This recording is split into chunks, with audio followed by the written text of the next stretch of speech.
মুস্কানকে আজকে গোসল করালাম, কিন্তু গোসলের ভিডিওটা করতে পারিনি, কারণ ওরে হচ্ছে গোসল করানো মানে পুরো একটা যুদ্ধ করা, মানে সকাল সকাল সেই রকম একটা যুদ্ধ হয়ে গেছে আমার আর আমার মেয়ের মধ্যে।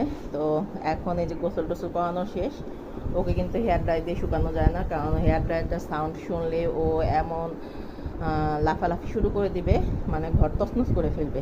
এই জন্য আমি কি হেয়ার ড্রাই দিয়ে শুকাই দিই না। এই যে ও এখন গোসল করানোর পরে আমি হাঁপিয়ে গেছি ওকে গোসল করাতে গিয়ে, এখন শরীরটা মুছে দিচ্ছি ভালো করে। আর ও এখন এই যে রোদে বা ফ্যানের নিচে বসে ও নিজের গাটা নিজেই শুকিয়ে নেবে, ড্রাই করবে।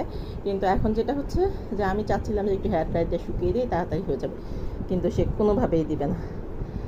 আজকে ওর নখগুলো একটু কেটে দিলাম, কারণ ওর নখগুলো নর্মালি এমনিতে কাটা যায় না, ওই গোসলের সময় ধরে ধরে একটু বুঝায় শোনায় কাটা লাগে। মুস্কান আরাম লাগতেছে মা? সে খুবই বিরক্ত আমার উপর।